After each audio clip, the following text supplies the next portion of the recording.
Alrighty, well, what's up, guys? Hey, And welcome to episode 60 damn.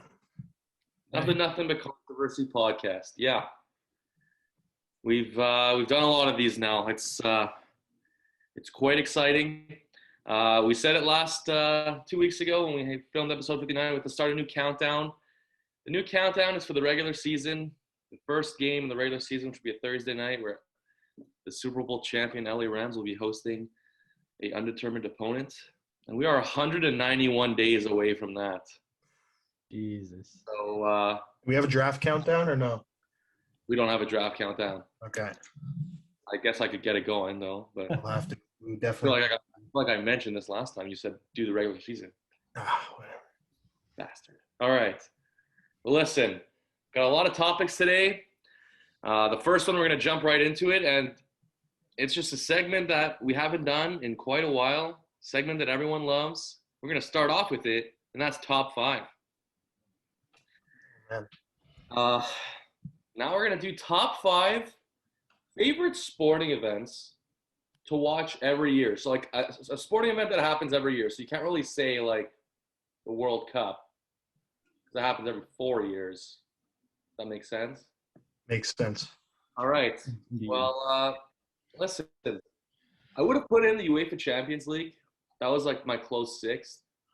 Love that event. It's the biggest club soccer game in the world, but it was just left off. If Real Madrid's in it, fuck yeah, put it in my top five for sure.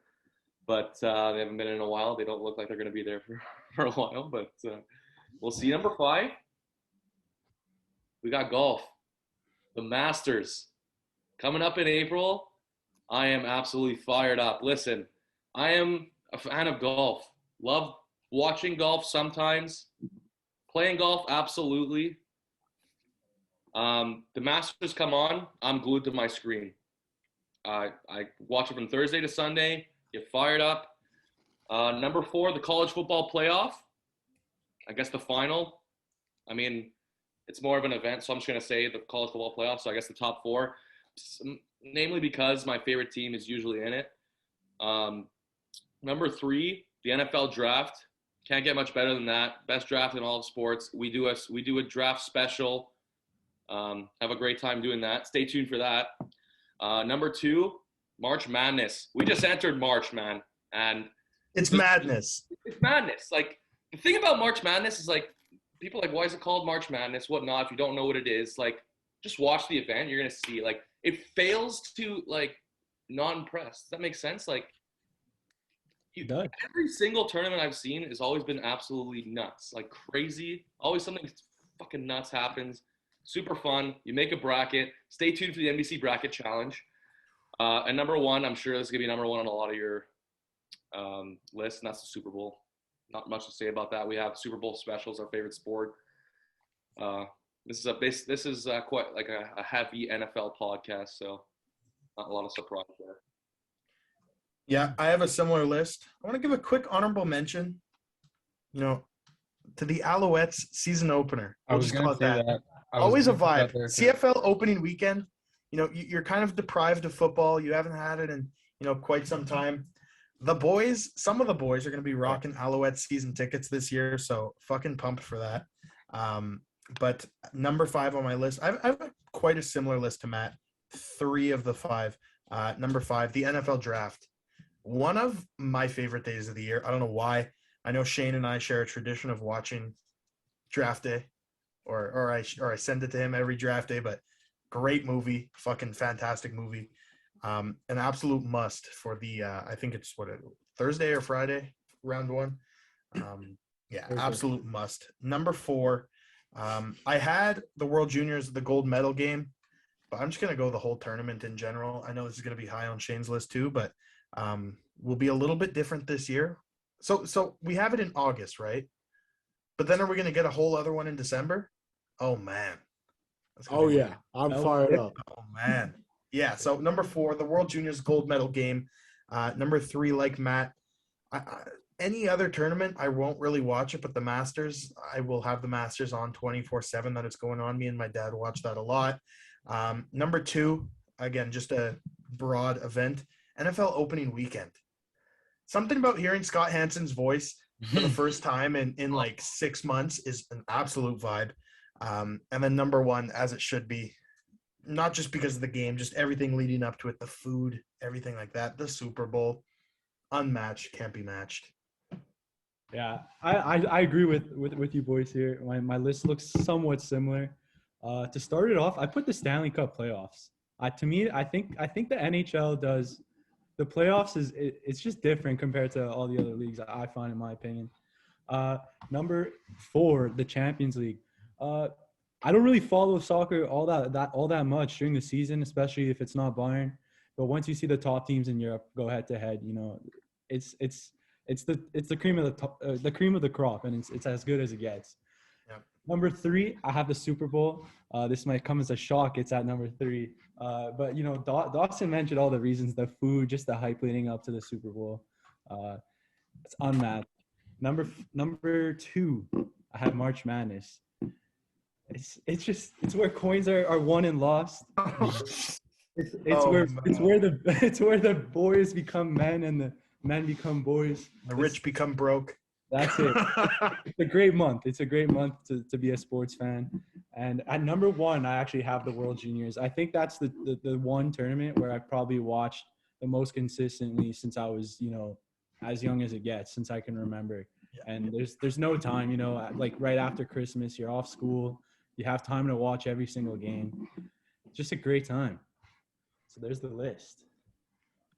It's going to be weird, though, not waking up on Christmas Eve for opening puck drop. It's going to be really weird. You walk outside, you can swim in between periods and shit like that. I agree. That works for me. If they did it twice a year, every year, I'd be perfectly fine. Oh, absolutely. Me and LBS have like the exact same list.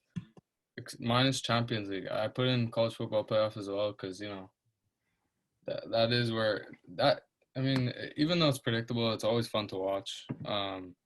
March Madness, the World Juniors, it's kids like putting it all on the line every single game that they play. So can't go wrong with that. And obviously the Super Bowl. The Super Bowl is the Super Bowl, man. So we love that shit. Mm-hmm. But literally same order. I have college football playoff at 4 instead of Champions League. I have the Super Bowl at 5, just because of the chances we actually get a good game are really slim based on the past. This year was a good game, but it seems that like it takes 1 out of every 4 years to get an actual good game. So, I do love the atmosphere and everything, but at 4 I have the hockey playoffs. Just that 2-month grind. It seems like it's like LBS said, it's the playoffs where literally anything can happen. Every year it seems to be one magical team. Last year was the Habs, obviously, but you look at any other playoffs, there's not that many people, like underdog stories that go nuts. Obviously, we saw Cincinnati this year, but NBA, you could pretty much predict what's going to happen in every round and in every series. But NHL, it's hard to get those 4 wins, and you see a lot of series go to Game 7, unlike any other sport. Number 3, it's the drafts, whether it's NHL, NBA, or NFL. I don't know. The week before, I get stressed. My team could have literally not even a first-round pick, and I still get stressed. So, and just something about watching those kids, their dreams coming true, and walking up on the stage and getting that jersey is something I've always enjoyed. Number 2, March Madness, second best tournament in the world, followed by the one and only World Juniors sitting at number 1, where it should be. Fired up, like I said before, to see it in August. Will be weird, the fact that I can, as Dawson said, swim in between periods with the pool in my backyard. But, nothing better than winning money on Canada. And hopefully, I don't know how they're going to work it out, if it's going to be the same teams. But either way, Canada is always a lock to be a heavy favorite. So always exciting to watch puck drop. Also, huge honorable mention to every single free agent frenzy or trade deadline. Oh, yeah. NHL especially. NHL free agency goes wild.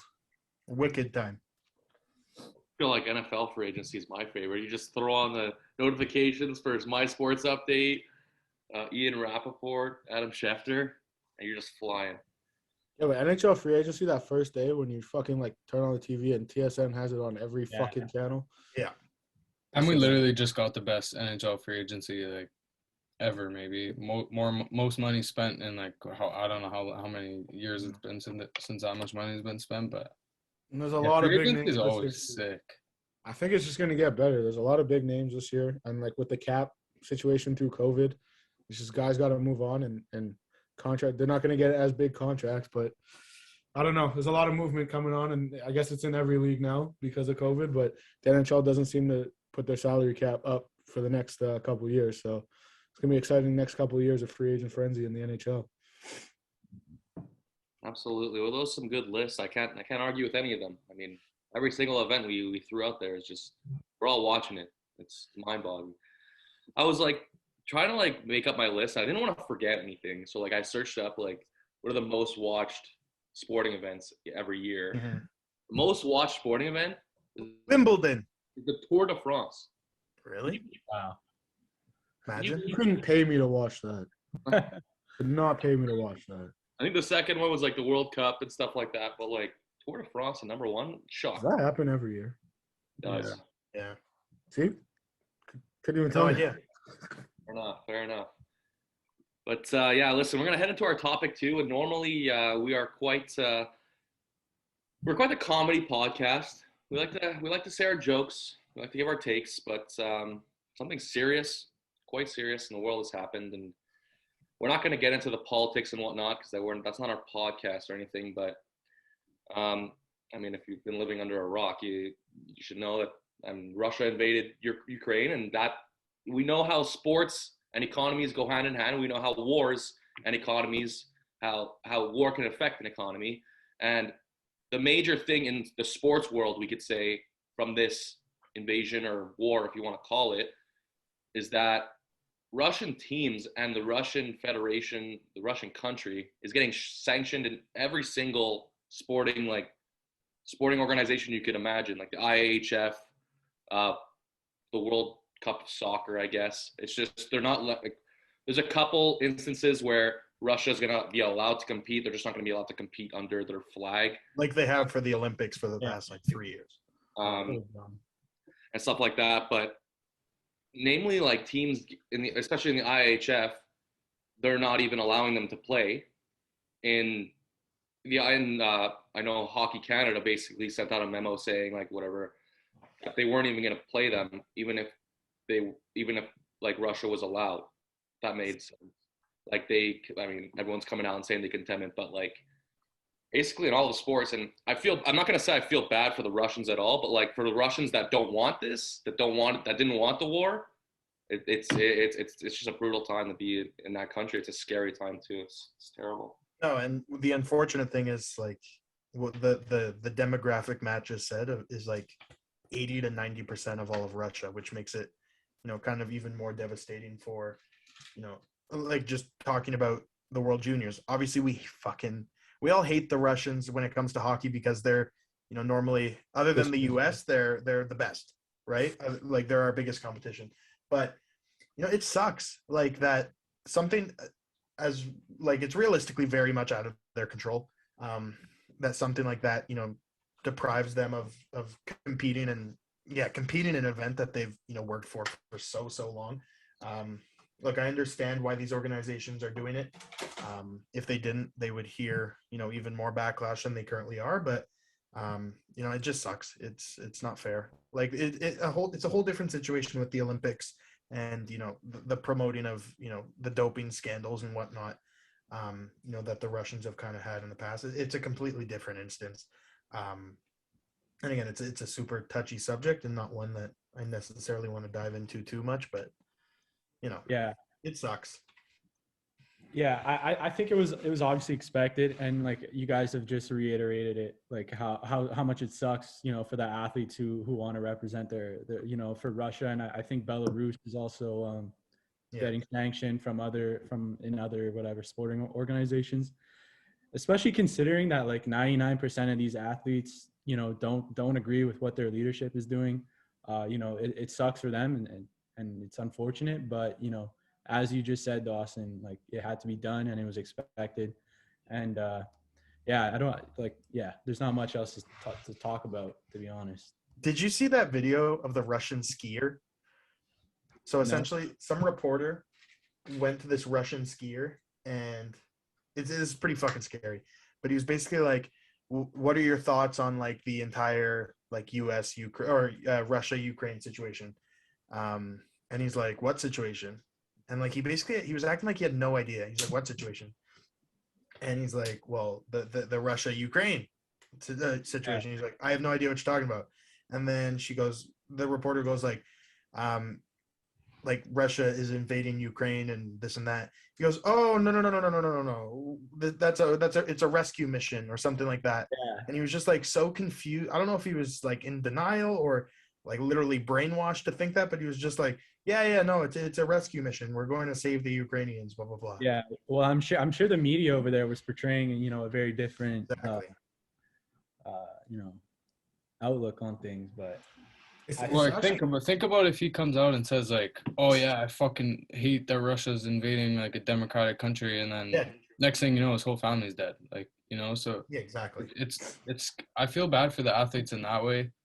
They're being used by like pawns, in a chess game, really, to try and get Russia out of Ukraine, and absolutely had to be done. But it sucks for them also that they can't even like be open about it, because who knows what would happen. Like, a lot of people like shaming Ovechkin right now. We saw what happened to Panarin last year. Had to take time away because he said he didn't agree with Putin and all that. There's repercussions. This guy's mentally unstable, so no one's safe. Even the top athletes in the world that represent Russia. So almost in a way, it's protecting them too. But It's actually crazy to see all the hate that Russian athletes are getting, as if like they were the ones that decided that. Yeah, as if they were in a board meeting with Putin. Yeah, as like I saw this morning on the Canes, like Jordan Martineau came out and talked, and he's like, everybody coming at Svechnikov, like he's got 23 guys in this locker room that have his back no matter what. But then it's like, the people that know him are like, okay, obviously he didn't do this, but then there's random people DMing like athletes and stuff and like, oh, what the fuck? Like, what are you doing? Like as if Svechnikov or Ovechkin was like, you know what? Hey, press the button. Let's do it. Let's let's destroy Ukraine. Like, essentially what you're doing is calling out the stupid people of the media is what you're doing. Yeah. Absolutely. The thing I love about this though, love seeing was, bringing it back to kind of like the sporting world, but two like very popular and very good boxers in Alexander Usyk and Vasily Lomachenko, both strapped up and went to fight for their country. Two guys that have all the money in the world are basically freaking Ukrainian gods in the sporting world, are saying, fuck all the money, fuck everything. I'm going to go fight for my country. I freaking love that. Awesome. I'm actually surprised to see, though, like CCM pull Ovechkin sponsor. Because, like, I don't think that it would have really affected him that much, like, having Ovechkin, because people still love Ovechkin. People still want to see Ovechkin. So I was surprised to see CCM pull that sponsor from him. I didn't even know that happened. That's fucking so stupid. Yeah.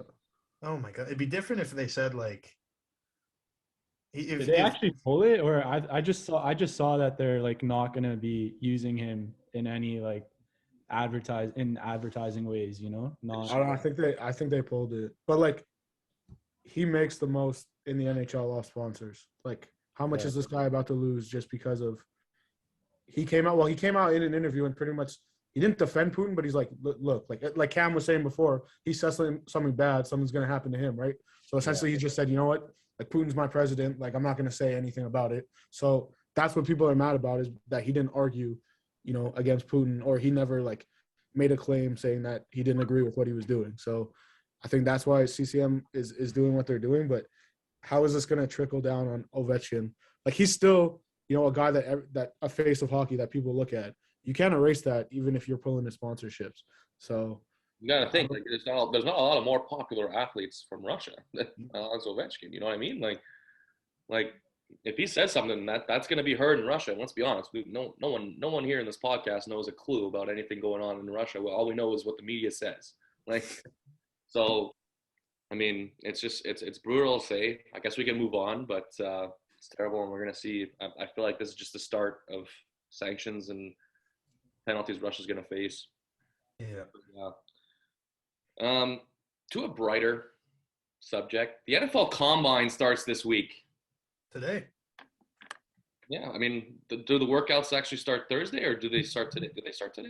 I think like the draft combine kicks off today. I don't know when stuff actually starts, but it's like It's Like Thursday. everybody's there. Okay, yeah, makes sense. Like media and Like whatnot. In media. Indy, baby. hmm So the big news of the combine so far that came out was that two projected. I mean, I don't know if you want to call Matt Corral projected first round quarterback because we don't really know if anyone's. Absolutely a projected first round quarterback. I think he is, yeah. And Derek Stingley, projected top 5, maybe top 10, maybe top 5 player in the draft, all saying they're going to skip the combine and just work out their pro day. And my question to you, I guess, was just like, what's your opinion on that? Do you like it when they skip it? Do you care if they skip it? Do you think they should get punished? I think with Matt Corral, I see it because he did get injured in that last bowl game. It doesn't look serious. But just the same, like as you can't blame a guy for wanting to be comfortable when he works out in front of NFL. Like combines change lives for these guys, you know, not for everyone, but for some guys. Didn't Evan Neal also? Didn't he say he's just gonna do his pro day? I think there was an O lineman. I don't know. I didn't hear anything about him. I But don't know, but as soon as you see coaches start saying, you know what, I'm not gonna go. Like if I'm a top 5 player, like Robert Saleh, you know, obviously Sean McVay, it doesn't matter. They don't even freaking have draft picks. Who cares if he is? But a team that's rebuilding like Robert Saleh was two picks in the top 10. As soon as he says I'm not going, what does it do for Derek Stingley to show up? And odds are they're probably still gonna take him at 4 or whatever if he's there. If they want a corner, he's the top corner there. You know, his tape did enough of the talking. His pro day is going to do enough of the talking. I don't see the point in him having to do both of them. And obviously, he's more comfortable in his own practice facility, and those drills are more catered to his strengths in the pro day. Like you got coaches telling him, "Okay, I want to see if you could do this." And in the combine, it's every corner does the same drill, and some of them don't even, replicate what you're doing on the field. In the pro day, they're coming in, and these coaches are showing what they're going to do in practice and what they want to see on the field on game day. So I think it benefits him more to just do the pro day than it does for him to do the combine. Yeah. Yeah, go ahead, Liam. Go ahead. Yeah, I was just gonna say, like, I agree with Shane here. Like, I don't know how much a good or a bad combine would have really affected, their draft stocks. Initially, I might have thought for Corral that, like, maybe a strong combine could have, like made a guy like him where I don't think there's like a consensus QB1. Maybe he could have like, became that guy, but he can still do that through a pro day. So I don't really see it as a negative at all. I don't think it should be perceived that way either. So yeah, that's just my 2 cents on that.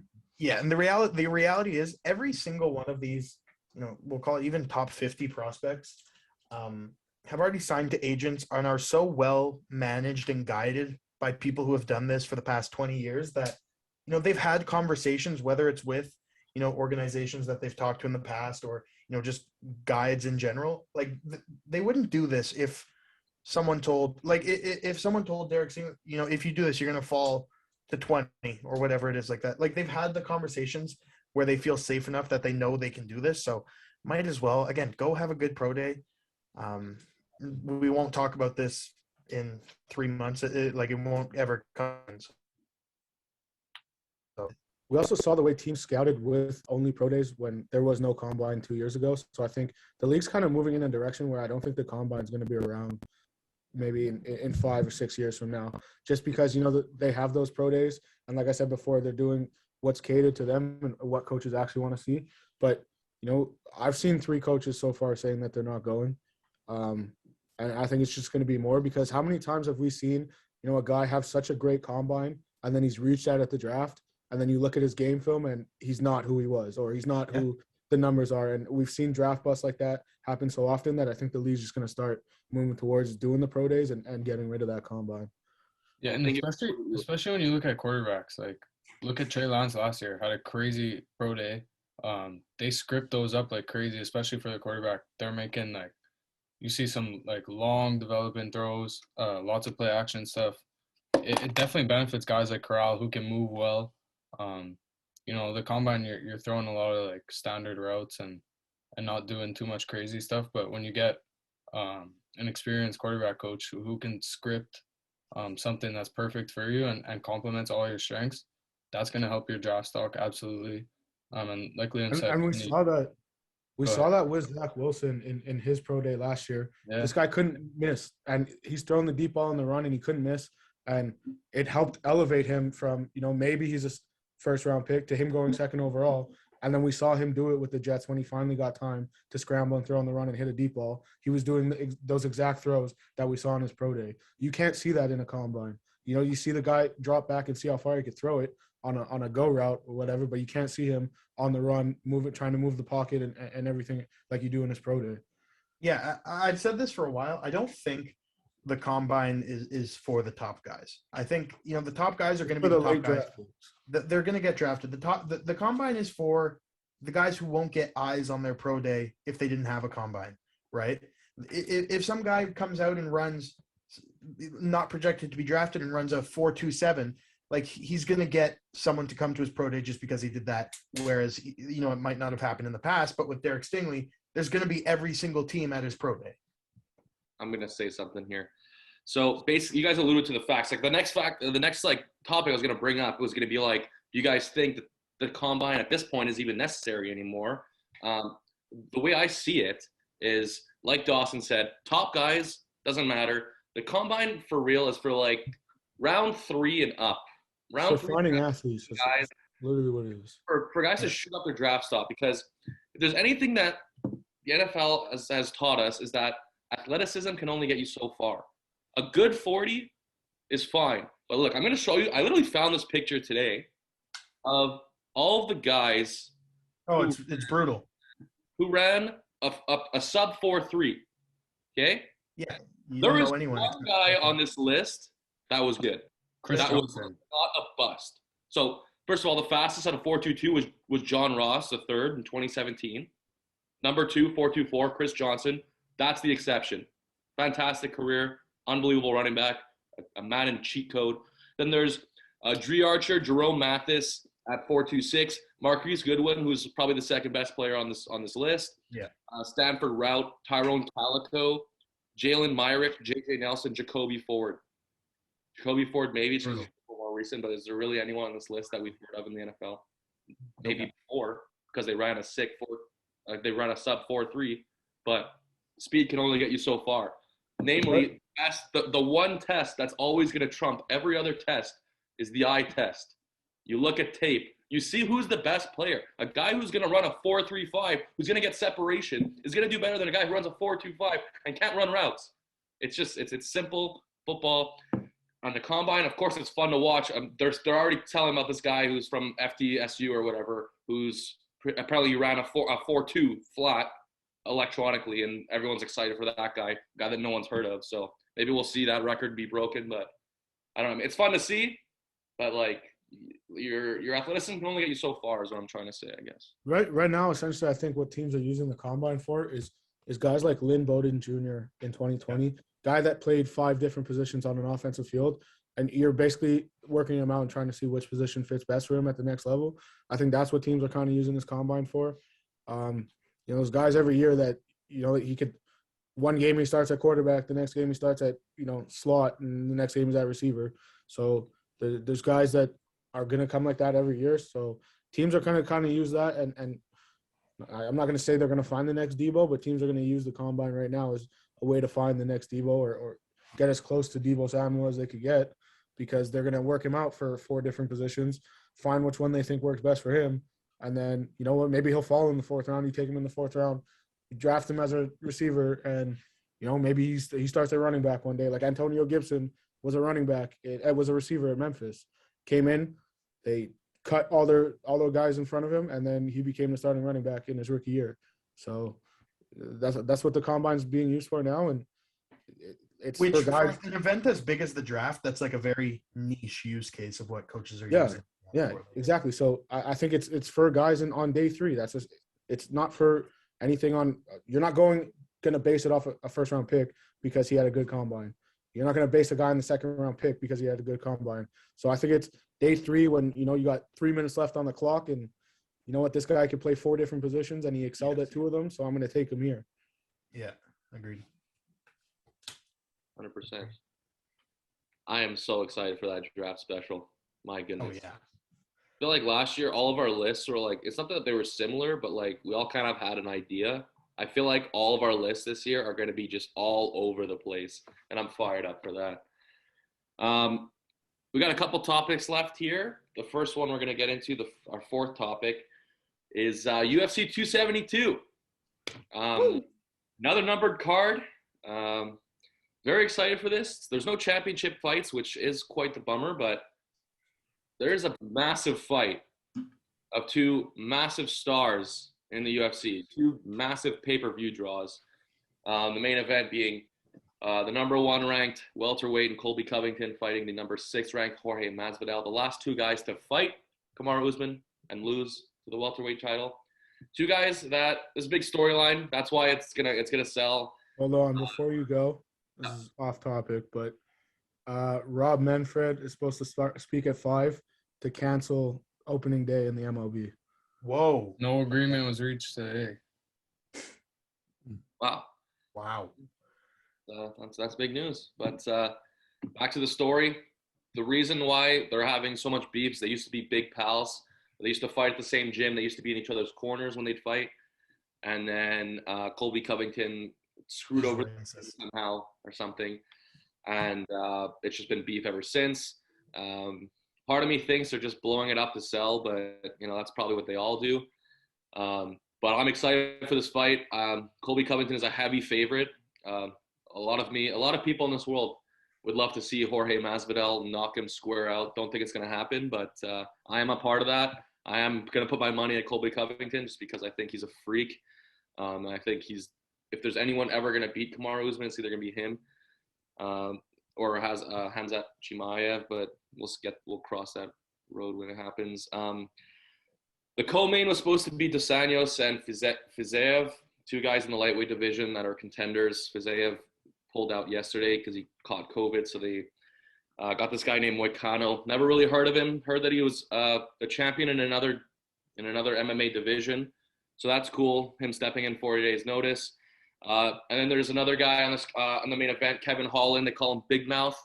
So if you're watching, you don't really know, Kevin Holland is he's called Big Mouth because he talks like a lot during his fights. Like he just jokes around. Like in one of his fights, he was literally he was in like half guard on his back, and the guy was like swinging at him. He's like talking to him. He's like, I had a dream about this. I'm about to knock you out and stuff like that. And he gets up and punches him, and like the guy just knocked out like on the cage like this. And Kevin Holland gets up and starts fighting him. Funniest guy. He is a good draw out of nowhere too. I think he won Fighter of the Year 2 years ago because he fought like 5 times during the year and went 5-0, which was crazy. And everyone's most hated football player turned UFC fighter, Greg Hardy's on this card. Has he ever won a fight? Like, I feel like he's so shit. He started off his career like 2-0, but then he got knocked out by Tai Tuivasa. He was supposed to fight on 271. We talked about it, but it got postponed to this event. Mm-hmm. So yeah, if I was going to tell you where to put your money, I'm only going to bet on probably the 3 first fights I talked about. So I'm going to put my money Covington, Dos Anjos, and Hall in money line. They're all favorites, and I think they're all 3 of them are going to pull through. But listen, if anyone was going to break my parlay, I hope it's Jorge Masvidal. Everyone likes to root for Jorge Masvidal, and everyone likes to root against Colby Covington. So let's see it happen. I don't know what you think, Cam. I don't know if you brought something up. I know you're the UFC guy. I cannot stand Colby Covington, but Masvidal is nearing the end here for sure. Much respect to him because he's had a long, successful career. He's always been pretty entertaining, but this is a mismatch big time. I think Covington's gonna get a finish on him, like Usman did. I don't know if it'll be that quick, but yeah, I like RDA, but again, obviously the other guy pulled out, so that probably won't be as good of a fight. And then Greg Hardy, like it's always funny seeing like other sport athletes doing stuff with fighting, so that'll be entertaining. But other than that, not much to say really. I'm gonna watch. I'll check it out, but not gonna be a crazy card, I don't think. I got nothing. You guys got nothing? LBS?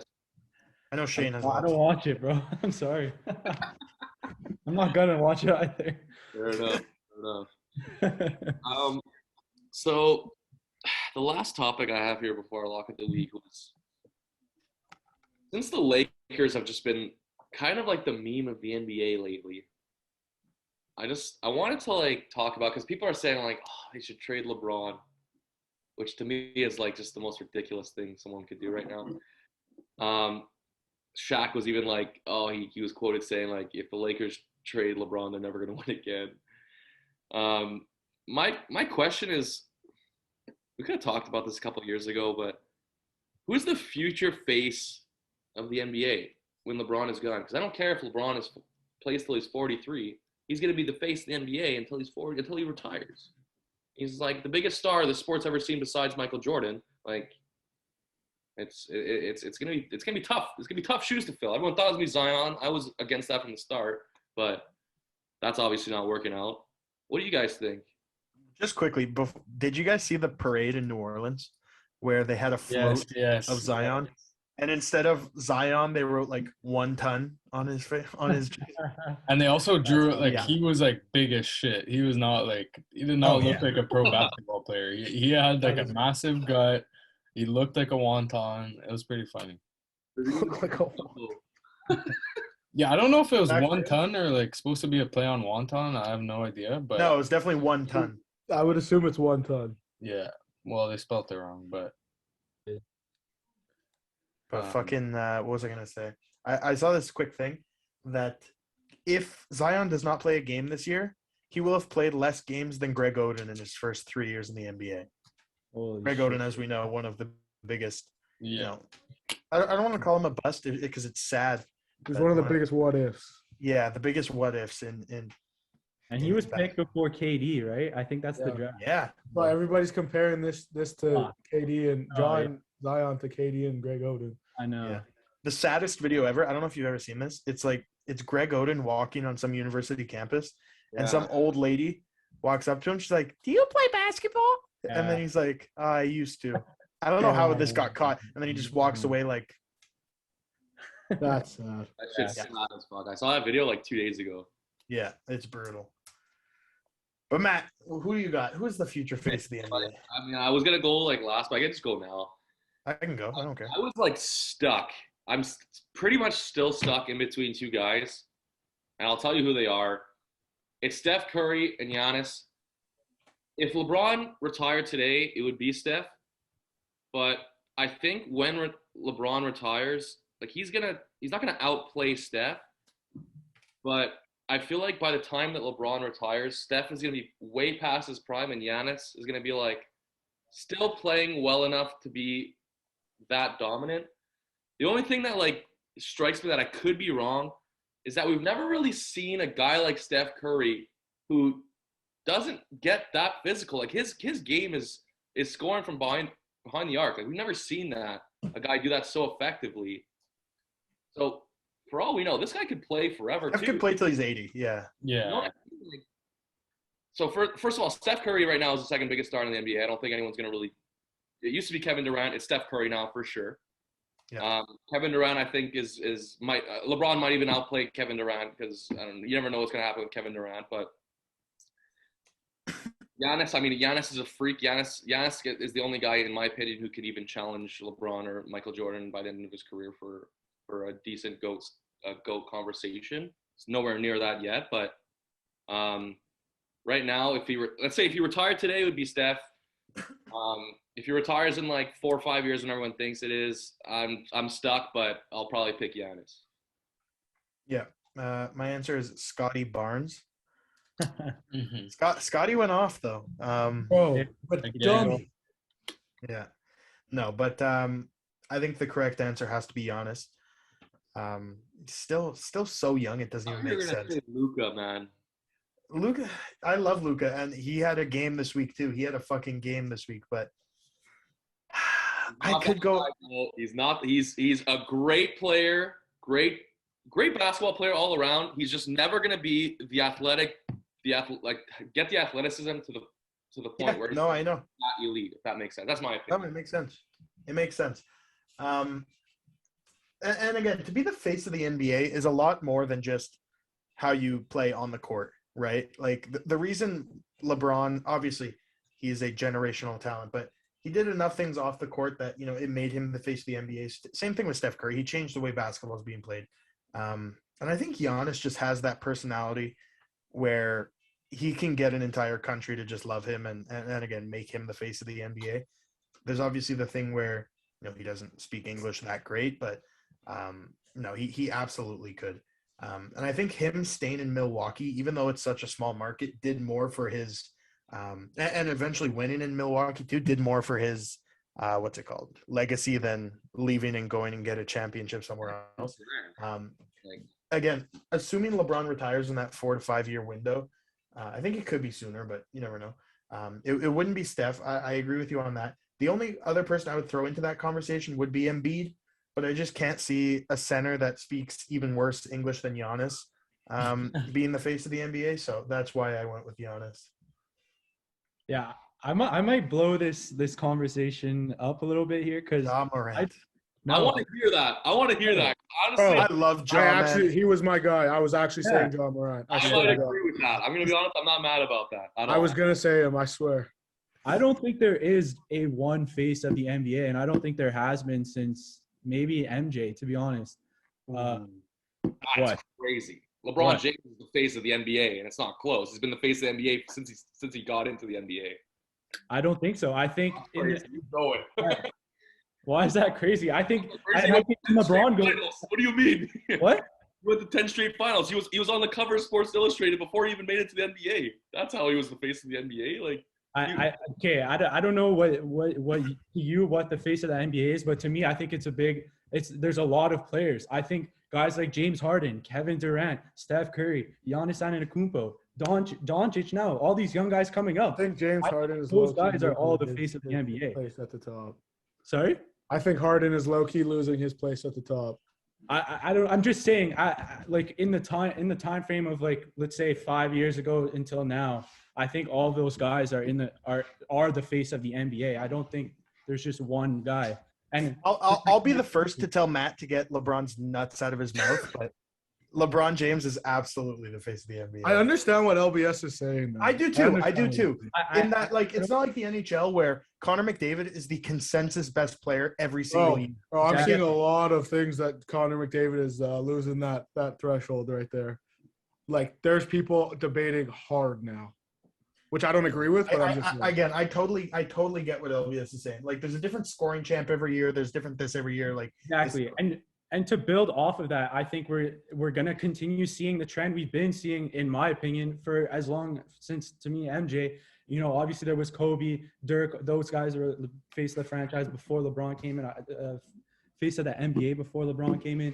But then I think we're gonna see that trend continue with guys like Ja, with Luka, Trae Young, all these young guys who are still gonna be playing within the next 15 to 20 years.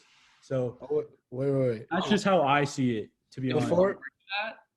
That the last 5 years he's not been the face of the NBA. I will still disagree. I'm not saying he's not the face of the NBA. I'm just saying I don't think there's one guy. But for you to say he hasn't been the guy, there hasn't been a guy since MJ is absolutely bonkers. Because the last 15 years of his career, if you think NBA, you think LeBron James, and that's 100% true, and everyone knows it. But there's just a bunch of guys there too, to me. When you think last 10 years, I think Steph Curry comes up, KD comes up. These guys have changed basketball. I think you ask 100%, literally 95% of the US, they're gonna say who's the best player in the NBA for the last 15 years, who's been the face of the NBA. They're gonna say LeBron James. I just don't necessarily think that being the best player translates to being the face of the league. And if we're talking, but then I think that adds to LeBron's argument even more. If we're talking off the court accolades and stuff like that. I'm just saying, I think there's multiple players. That's all I'm saying. I'm not saying that LeBron is not the face of the NBA. I'm not saying that. You did say that though. No, I didn't. He said he's not the consensus. Like, I'm just saying, to me, like, since MJ, there's been always like a group of players who are like above the rest. That's what I'm saying. I agree with that. Like the face of the league. That's what I'm saying. I agree with that statement. I'm not saying that LeBron's not the face of the NBA because he's in that group of guys. That's all I'm saying. Listen, let me jump in here. I wholeheartedly agree with. Listen, I understand both your points. I very much agree with LBS because if you look at it from a logistical standpoint, put your bias aside, everyone here, I think we all like LeBron James a sufficient amount. The NBA markets every guy that Liam mentioned. Every person in the LBS Exactly. mentioned, the NBA markets them heavily. That's the way this is gonna go. And you're starting to see it now. LeBron is slowly being marketed less because they know the end is nearing. That's why you're seeing, like, I agree. The last 5 years, we're seeing a big change in the NBA. The way, like, just the way players are being marketed. And again, you look at the way the whole NBA is run. Franchises and teams are doing it on their own. They're marketing their own guys, which, like, through Twitter and Instagram, like, it grows individual players' popularity a lot. And yes, LeBron has been the face of the NBA, but it's changing big time for sure. I think the last 3 years is a stretch. Maybe the last two, because literally the last 5 years has been 3 of the 5 finals. Like, Yeah, he's but it's still not, been it's that not guy. even about, it's not about success. I'm not talking about Oh, success. yeah. I'm talking It's not about who success. who you see when you look up the NBA. If you look up the NBA right now, you're not seeing 10 pictures of LeBron James. They're talking about other guys. And that's literally from inside the NBA. That's all I'm saying. I guess. Bro, literally, what was it? 3 years ago, people were having the debate: who's better, Kawhi Leonard or LeBron James? Like, Look, can laugh all this you just want, adds but to my point. I just looked up the NBA, and the top news article is about Scotty Barnes. Let's So- go. yeah, but I'm taking Jaw. Like Ja, I don't know. It's just I have not, like, every time he plays, it's like And I can't go on Malachi Flynn. Instagram. Oh my goodness, I can't, like, not go on Instagram and not see something about Ja Morant every time he plays. Like, and I think Dawson compared him to him, but there's so many flashes of him and Derrick Rose, and Derrick Rose was literally, like, people still talk about Derrick Rose and, like, how he could have been the face of the NBA. So if we're seeing, Derrick Rose 2.0 and he stays healthy his whole career, I think it's Ja Morant. And, not to say that I agree with LBS. It's going to be guys like Giannis, Luka. Ja Morant's going to be in that, and Ja Morant's going to get a lot of it, maybe the most of it. But it is going to be a lot of guys. They're not going to allow one guy. I don't think the NBA is going to allow one guy after we saw 2 great careers like that with MJ and LeBron to be the face of the league that we did so long. So they're just not going to allow one guy. Cam said, they're marketing a lot of guys. So I think it's going to be Luka. Jokic deserves to be on there too. You guys didn't mention Not him. super marketable. Absolutely. A big he's- white he's- guy. listen, You know what I mean? He's not super marketable, but, like, at a certain point, like, he could very well win MVP again this year. And Oh, that's absolutely. something you got to look at. A guy who's 2-time MVP that is just a big goofball. Like, people want to see that. It's like, it's relatable. But I think, to me, Ja Morant is at the top in 5 years. Call me crazy, but I'm taking it. But it's like, think about I don't hate that. think about how hard it is for non-American players to be, like, the face Yeah. for people who are American, which is where the NBA. If you look at it now, I think most of the people that they would market would be, like, out of country. Like, if you look at it, who else? You got Luka, not from the States. Joel Embiid, Yeah, no, not but, from like, the Giannis is like a special. Giannis- Giannis is a special character just because he's all over social media. He's funny. Yeah. He's obviously. Giannis kills me. That Yeah. Bell video, every time I see it, oh my god. I'm telling you guys, Oh, though, like, It's goated. I'm telling you, like, we say that there's going to be a lot of love spread out when it comes to marketing when LeBron goes, but there's always the NBA has, like we said, we've been lucky enough to have basically back-to-back greatest of all time contenders in MJ and LeBron. They are going to try to find a way to push a narrative of a next GOAT, whether it's someone who's not even in the league yet, whether it's Giannis, whoever. Bronny. They're gonna I think find we a got to way. go younger, though. I agree. I think we got to go younger because I think All right, LeBron's that's it. still Bronny. the- Bronny's my vote. Bronny's not going to be a first round pick. Bronny's Yeah, going to be a first round because what pick he- because they know just because that of what they he know comes they're with. getting But LeBron with him. talent-wise, Absolutely. Yeah. Bro, if you're guaranteeing me one season of LeBron, if he's for whatever reason Pick still him averaging, one. bro, if he's still averaging like 25 points a game, let's say 25, 8, and 7, let's just say, throw out those numbers, I'm taking Bronny in the top 10. Screw it, I don't care. I will waste my top 10 pick for a shot at a championship with LeBron. For sure. I am frazzled right now. It doesn't work. You have another pick next year, and you have Bronny James. So Yeah, whatever. exactly. LeBron's going to be at all your games, so No, you're selling tickets. It's not a high risk play by any means. You're selling a bunch of tickets and you're making a bunch of money, even if you're a bottom feeder. You know what's also crazy? Just to add to the John Morant comment, the Memphis Grizzlies are 43-20. Yeah, Absolutely. we're Like, serious. Give Ja his crown. They are. Is there even an argument that Ja doesn't win Most Improved at this point? No, I don't think so. I don't think you can make an argument that he doesn't win it. I don't even remember who I picked. I think I picked Joe Ingles. Oh, you I picked him for 6 man. picked Jordan I picked Poole. for 6 man. You're right. Who did I pick for most improved? I don't know who I picked for most improved. My I think I sixth picked man, SGA. Tyler Hero. I think I picked SGA. That's Like sick. that one.